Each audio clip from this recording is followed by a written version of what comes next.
안녕하세요. 창업순에게 신 대표입니다. 제가 오늘 여러분들한테 알려드릴 거는 200회 특집으로 여태까지 이제 제가 올렸던 영상들에서 질문했던 부분들 중에 좀 추려서 그거에 대한 이제 답변들을 한번 이제 영상으로 정리를 해드리려고 하거든요.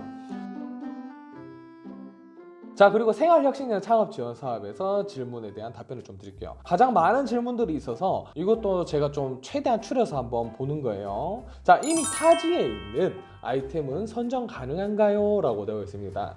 팩트로 체크해드리자면은 가능합니다. 가능해요. 대신 조금 변경이 필요합니다. 변화가 필요하고요. 왜 그러냐면요, 제가 심사위원 하면 느끼는 게 그거예요. 하늘 아래 다를 거 없고 땅 위에 다를 거 없어요. 다 비슷비슷해요. 그리고 결국에 그 알맹이는 다 똑같습니다.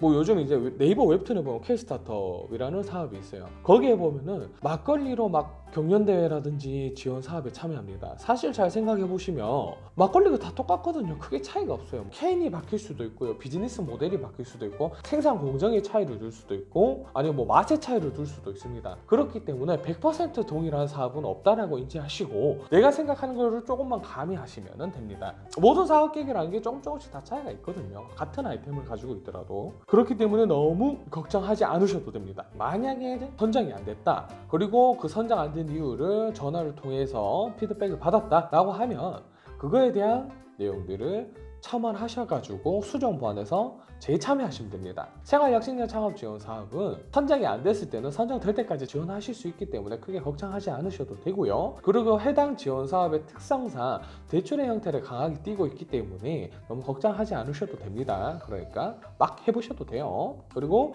아이템이 중복돼도 되냐? 조금만 바꾸면 됩니다. 왜 그러냐면 봉산품이라든지 수만 가지의 제품들이 원재료가 다른가요? 그거를 이제 섞어서 만드냐? 이런 거의 차이죠. 뭐 대표적으로 문경에 오미자 김이 있죠. 그리고 뭐 제가 알기로는 청도가 영천이었나? 거기 또 뭐 버섯 김이 있고요. 그러면은 원재료는 똑같습니다. 최종 결과물은 결국에 김이라는 게 나옵니다. 그럼에도 불구하고 그 사업 아이템이 선정이 되고 지원할 수 있는 것들은 조금 다르고, 그리고 매출 상장성이 기대가 된다라고 한다면은 충분히 가능하다는 거 인지해 주시면 돼요. 자, 그리고 두 번째, 일반 알바 중인 사람은 신청 가능한가요? 라는 질문이 있어요.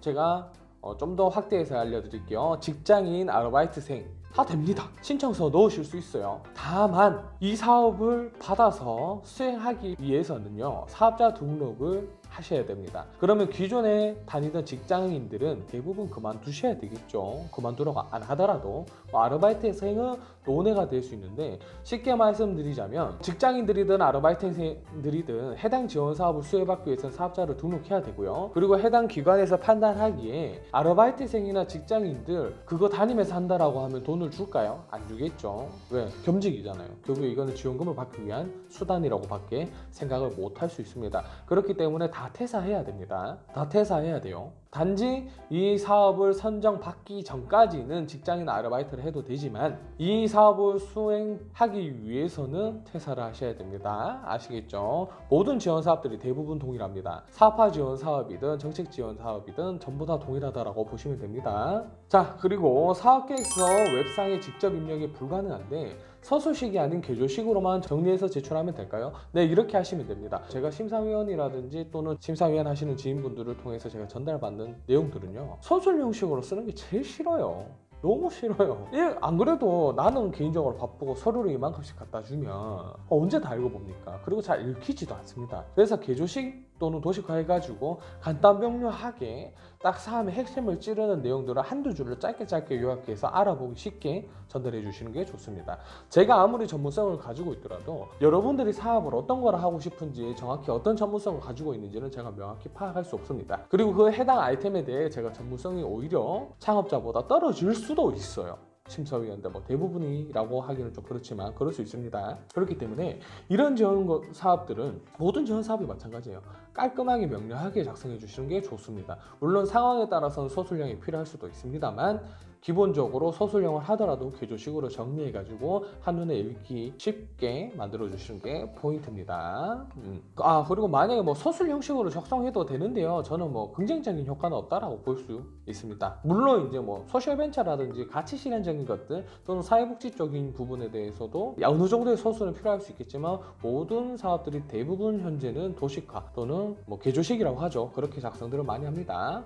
자, 그리고 별첨으로 파일 첨부는 불가능한가요? 요청한 서류 외에 별도의 서류는 넣지 마십시오. 별로 안 좋아합니다. 일만 많아지고요. 그리고 어차피 보는 사람 따로 이거 준비하는 사람 따로이기 때문에 중간에 누락될 가능성이 훨씬 높습니다. 뭐 개중에는 뭐 PPT 올려도 되냐 뭐 이런 거 해도 되냐라고 했는데 뭐 적극성을 보여주기 때문에 뭐 단순하게 올리는 것 자체는 크게 문제되지는 않을 수 있습니다. 다만 모든 지원 사업들, 정책 지원 사업들의 공통점은요, 요거 한 거만 주시면 됩니다. 그 이상을 주시거나 과한 것들, 그리고 요청하지 않은 거를 주게 됐을 경우에는 저는 오히려 부정적인 효과를 얻을 수 있다라고도 판단이 듭니다. 뭐 반대로 저 같은 심사위원들을 만난다면은 긍정적인 효과를 얻을 수도 있겠죠. 근데 하지만 심사위원 오기 전에 떨어질 수 있습니다. 그렇기 때문에 이런 것들은 넣어도 크게 문제는 되진 않으나 기왕이면 안 넣는 게 더 좋다. 오히려 최종 선정 발표 심사 때 해당 내용을 참고하셔가지고 현장에서 보여주는 게 더 나으실 수 있습니다. 대신 발표는 빠르게 해야 되겠죠. 자, 그리고 생활혁신년 창업으로 적합성이라는 항목에서 실현 계획 및 성장 기술성, 수익 구조 뭐 이런 것들이 있습니다. 구조, 수익 구조 등 기술화라고 되어 있는데 이것도 일단 기본적으로 개조식으로 해주면 됩니다. 생활혁신년 지원 사업은 표라든지 이런 것들 그릴 수 없습니다. 여러분들 뭐 작성해 보시면 다들 아시겠지만 할 수가 없어요. 그래서 요거는 되게 좀 구체적으로 작성해 주셔야 됩니다. 언제부터 언제까지 상권 분석 및 언제부터 언제까지 매장을 설치할 거고 그 매장의 인테리어는 언제부터 언제까지 할 거다. 그리고 현재 우리가 판매하고 있는 제품은 뭐 떡이면 떡, 뭐 과자면 과자, 의류면 의류, 식품이면 식품에서 우리가 생활혁신형이라는 말에 맞게 우리 생활과 밀접한지 아닌지만 명확하게 설명해 주시면 됩니다. 요거 사실은 그 생활혁신형 아이디어 톡톡이라는 홈페이지 공지사항에 들어가면은요, 참고하는 그 양식이 있습니다. 그 양식을 한번 작성해 보시면은 아, 이렇게 하면 되겠구나, 또는 똑같이 하면 되겠구나 라고 인지해 주시면 됩니다. 그래서 그거 참고하셔서 잘 작성해 주시면 돼요. 생각보다 어렵지 않습니다. 그 정도로 작성해 주시면 되고, 그리고 높은 금액의 대출이 있는 상태에서도 지원이 가능한가요? 라고 되어 있습니다. 높은 대출 뭐 연체라든지 태난마다 없으시고, 제가 알고 있기로는 신용등급이 7등급 이상이면 그게 문제되지 않는 걸로 알고 있습니다.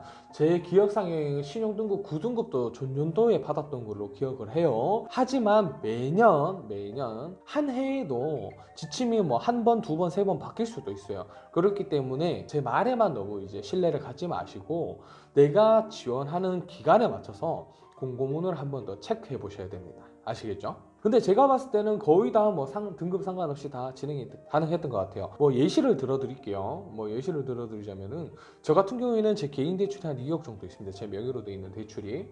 신용평가 기관마다 좀 다르긴 한데요, 1에서 2등급 사이가 나옵니다. 결론이 뭐냐면 대출 금액이 많더라도 크게 뭐 신용 불량이라든지 신용사항의 결격 사유만 없고, 그리고 최소 뭐 6, 7등급 이상이면은 그게 문제되지 않는다라고 저는 봅니다. 그리고 우선은 이 해당 지원 사업이 되게 간단하기 때문에 뭐 갑으로 먼저 체크해 보시는 게 제일 좋겠지만, 그게 아니라면 그냥 한번 넣어 보시는 것도 좋습니다. 괜히 긁어부스럼 만든다고 물어봤다가 안 되는 경우도 생기고 별 생각 없이 넣었다가 되는 경우도 종종 봤거든요. 물론 이거는 이제 아무래도 사람이 하는 일이다 보니까 그런 문제들이 조금 생길 수도 있어요. 자, 연령에 대한 제한은 어떻게 되나요? 라는 질문이 있어요. 이 질문 굉장히 많이 받았습니다. 굉장히 많이 받았어요. 결론은 또 말씀드리자면 공고문 읽어보면 되고요. 제 영상을 띄엄띄엄 안 보시면 다 확인하실 수 있습니다. 연령 제한은 없고요. 청년이면은 가점사항이 있다, 이 정도로 받아주시면 됩니다. 자, 그리고 이거는 똑같은 질문이에요. 현재 직장에 다니고 있거나 중도의 직장에 들어갈 경우 불이익이 있냐. 근데 제가 이 질문 다시 뽑아온 이유가 뭐냐면, 중도의 직장에 다시 들어갈 경우 환수답니다. 중도 상환하셔야 될 수 있어요. 그러니까 직장을 다니다가 해당 지원 사업을 받아서 퇴사를 해서 사업을 운영하는 거는 문제되지 않습니다. 근데 중간에 이 사업이 5년 상환 기간이 다 종료되기 이전에 직장을 다시 들어가게 될 경우에는요, 중도 상환이 되실 수 있습니다. 물론 이건 은행이라든지 보증기관의 협의가 필요하겠지만 아마 제가 알기로는 일시 상환입니다. 일시 상환. 그러니까 만약에 직장을 들어가기 이전에 합당한 사유로 이 사업체가 운영이 되지 않는다라는 기준에 적합하다라고 하면은 뭐 전혀 문제될 건 없을 것 같습니다. 근데 다만 내가 이 사업을 폐업할 정도로 어려운 게 아닌데도 불구하고 직장을 가게 된 경우에라면은 중도 상환, 그리고 크게는 일시 상환해야 되실 수 있습니다. 그렇기 때문에 근데 이렇게 할 거면 안 하는 게 나을 수도 있겠죠. 물론 불안한 마음에 그렇게 하시는 걸 수도 있긴 한데요.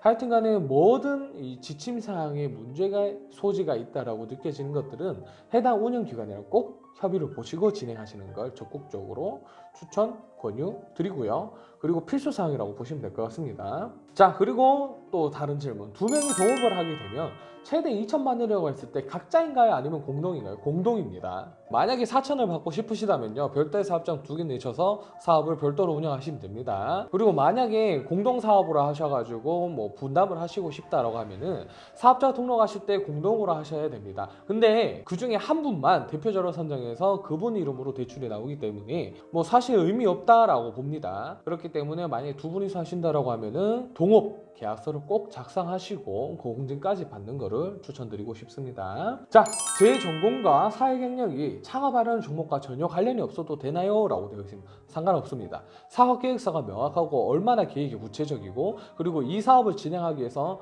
얼마나 많은 노력, 즉 뭐 교육이라든지 뭐 아르바이트라든지 이런 것들을 했는지를 어필해 주시면 됩니다. 그리고 만약에 추가적인 뭐 교육 사업이라든지 뭐 이런 것들을 참여하지 않으시고 하신다라고 하면은요, 기존에 했던 일들을 최대한 연관성 있게 말을 좀 잘 이쁘게 꾸미셔가지고 작성해 주시는 게 좋을 겁니다. 자, 그리고 공고가 뜨기 이전에 폐업을 하는데 지원이 가능한가요? 이 질문 정말 많이 들어와요. 정말 많이 들어와서 제 영상을 띄엄띄엄 안 보시면 돼요. 띄엄띄엄 안 보시면 되는데 마음이 아프네요. 공고문도 한번 체크해 보시면 좋고요. 요거 같은 경우에는 가능합니다. 물론 사업자 등록 증명서를 발급했을 경우에 그 해당 증명원에서 사업자 등록 사실이 안 나온다면요. 그러니까 이거는 무슨 말이냐, 뭐 법인사업체라든지 이런 것들, 그리고 사업자 유형이라든지 기간에 따라서 사업자 등록 증명서 상에서 이 해당 내용이 안 나올 수 있습니다. 그렇기 때문에 증명원을 먼저 떼보시고 진행을 하시는 걸 권유드립니다. 꼭 그렇게 하셔야 됩니다. 폐업 내역 확인 시 휴폐업 증명서를 제출해도 되나요? 네, 기본적으로는 제출해도 됩니다만 사업자 등록 증명서를 먼저 제출해 주시고 해당 서류를 만약에 해당 기관이 요청했을 경우에만 제출하시면 됩니다. 만약에 해당 기관이 요청한 게 아니라면 제출하실 필요 없습니다. 자, 그리고 사업 동기에 이전에 사업을 한 경험을 넣으면 마이너스가 될까요? 이거는 우리 이제 시청자분들께서 어필하기에 따라서 다릅니다. 가점이 될 수도 있고 마이너스가 될 수도 있습니다. 이에 해당 실패 경험을 바탕으로 해서 어떻게 해야 사업을 명확하고 안정적으로 운영할 수 있는지에 대한 기술을 잘 해주신다라고 하면은 오히려 플러스적인 요소가 될 거고요. 만약에 이 내용을 바탕으로 해서 심사위원들이 읽었을 때 이 친구는 계산한 부분이 없네 라고 하면은 마이너스가 될 수 있습니다. 그렇기 때문에 결국에는 글을 잘 써줘야 된다라는 거죠. 자, 한 문항당 적절한 글자 수는 어느 정도인가요? 너무 길거나 너무 적으면 별로인가요? 그냥 뭐 결론부터 말씀드리면요, 그냥 거기 최대 글자 수가 있습니다. 최대 글자 수가 있어요. 2천자다, 뭐 3천자다. 그럼 저는 보통 최소 거기에 절반 이상이라고 표현합니다. 절반 이상이고, 그리고 내가 하는 사업에 어필하는 내용에 따라서 글자 수 많고 적음이 중요치는 않습니다. 도식화돼서 깔끔하게 잘 정리되어 있으면 글자 수가 많더라도 이해하는데 크게 문제되지 않습니다. 그렇기 때문에 그 최대 글자 수의 절반 이상이라고 보면 될 것 같아요. 자, 그리고 PPT 첨부하려 하는데 너무 오버하는 걸까요? 네, 오버하는 겁니다. 제가 앞에도 이제 말씀드렸다시피 이런 자료들은 현장에 가셔서 별도로 유인물로 제출하시는 게 차라리 나으실 수 있습니다. 아시겠죠? 서류 심사 과정에서는 오히려 마이너스적인 요소가 더 클 수 있습니다. 물론 저 같은 사람 만나면은 가점 사항이 될 수도 있고요. 프리랜서도 지원이 가능한가요? 네, 상관없습니다. 개인, 일반 직장인 전부 다 가능합니다. 다만 이 사업에 선정됐을 때는 사업자를 등록하셔야 됩니다. 아시겠죠? 자, 이 사업에 지원을 받고도 다른 곳에 청년대출 지원이 가능한가요? 가능합니다. 다만 소상공인진흥공단이라든지 기타 지원기관에서 결격 사유를 별도로 표기하지 않는 이상 모두 다 가능합니다. 일반 대출은요. 근데 정책지원 자금 같은 경우에는요, 당해년도의 최소 기준입니다. 당해년도에 소상공인진흥공단에서 나오는 기타 지원 사업들은 못 받으실 수 있습니다. 그렇기 때문에 만약에 내가 다른 지원 사업들도 같이 하고 싶다라고 하면요, 솔루션을 짜고 진행하셔야 돼요. 첫 번째 생활혁신형, 두 번째 소상공인 무슨 사업, 세 번째 무슨 사업, 3년 동안 어떻게 지원을 받겠다 또는 당해년도에 어떻게 지원을 받겠다라는 솔루션을 짜고요. 그리고 그 운영 주체들을 찾아가면 제일 좋지만 우선 다 유선으로 연락해서 중복이 되는지를 확인하시고 진행하시는 걸 추천드립니다. 그럼에도 불구하고 다음 연도에 지침이 변경돼서 안 될 수도 있기 때문에 이런 건 꼭 체크하시고 진행을 하십시오. 자, 결론은 된다. 근데 안 될 수도 있다.